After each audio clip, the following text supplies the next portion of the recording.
Since this event, we're talking about unhealthy relationships related to like narcissistic abuse, gaslighting, those kinds of things. So for people who have, let's say, just gotten out of that relationship, whether it's a divorce or just a breakup, how do you suggest people get started healing from those wounds? Right. So there's a lot of steps that you can take, right? And it's important to not try and do everything all at once, right? Go at a gentle pace that works best for you. And journaling is a huge help for a lot of people, just kind of getting all of that out on paper rather than keeping that all stored in your coding, right? And then a big thing on healing is always trying to find your bliss, right? Because it's about shifting your focus. There's a lot of trauma in there that needs to be healed along the way. But as we can continue to shift our focus on things that are positive in our lives, it helps to speed up the healing journey.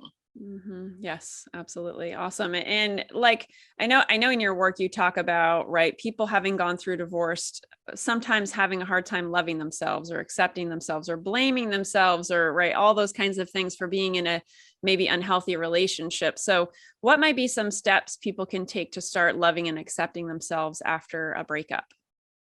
Sure. So the first thing to understand is, we all make mistakes, right? So don't beat yourself up that you went through this experience. It's extremely traumatic and what you've experienced. So it's important to have mercy and grace for your own self in your healing journey. And just really look inside self, evaluate where did I contribute to the problem, and not wearing or owning the narcissism, the abuse that you went through, but more so, how can I evolve and become a better person?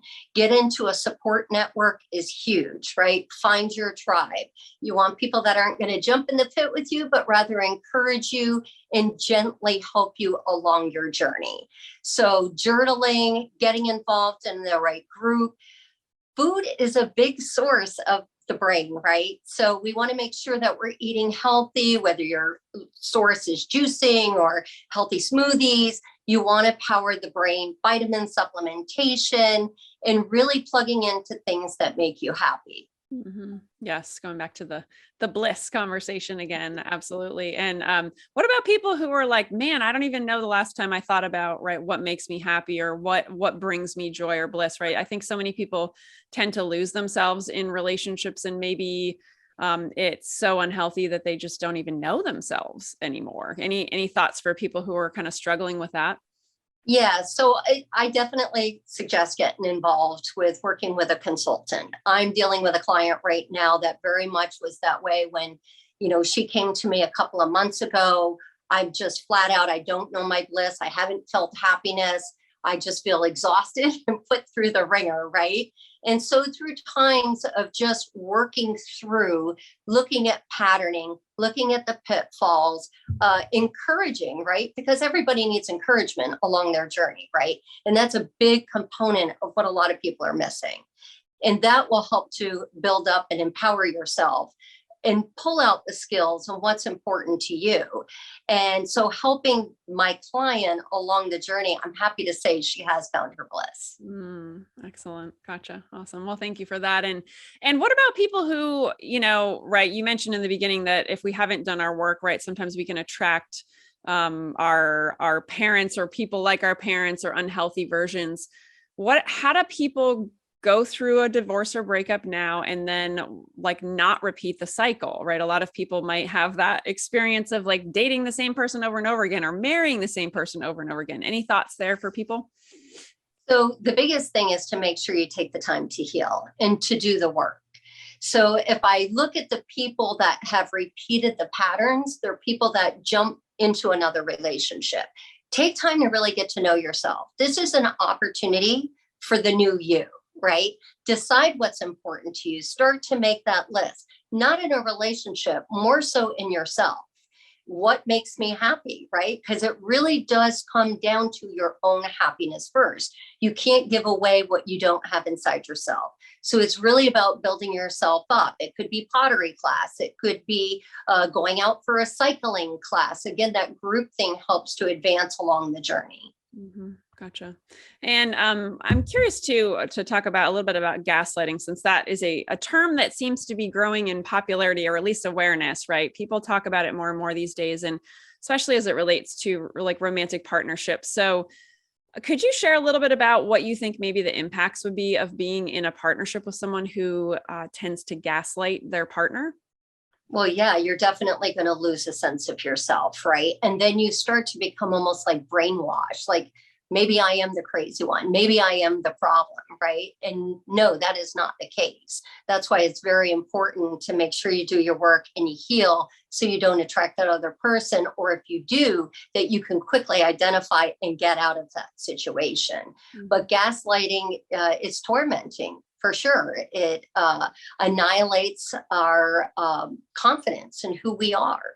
And that can lead to us separating ourselves from our loved ones. That can prevent us from following our bliss, as well as a whole other host of problems. And it is truly a healing journey after that. Mm-hmm. Yeah. And so for people who maybe are in relationships where that's happening right now, whether it's, romantic or friendship or what have you, bosses, colleagues, things like that. Do you have any suggestions for people who are like, if they become aware that they're experiencing someone else gaslighting them, like how to respond to those situations? Right. So I think it's important to identify the narcissism side, right? Because you can confront somebody, but if they're a narcissist, it's going to boomerang back on yourself, right? You're the problem. You're the problem. It's not me. It's all of you. So the best scenario would be to separate yourself from the situation. If it's a boss situation, I would go to my HR department. I would safely take those steps. Or if you're in a position where you can empower yourself and go get a new career or new position with a similar company, great. If you're in a relationship, it's carefully taking the steps to be able to vacate that relationship and get out of it. And it is careful steps. Yeah. And what about, I know I mentioned you have 2 kids, and I'm curious for people who are in a situation who are breaking up with somebody and they have children, or divorcing someone and they have children. Any thoughts or suggestions for co-parenting in a healthy way? And yet, if you're dealing with someone who's narcissistic, it can be quite the challenge from what I've heard. Any thoughts there? It definitely can be a challenge. I mean, I'm very blessed in the sense that we ended up in separate states, right? But most people are doing that shared custody.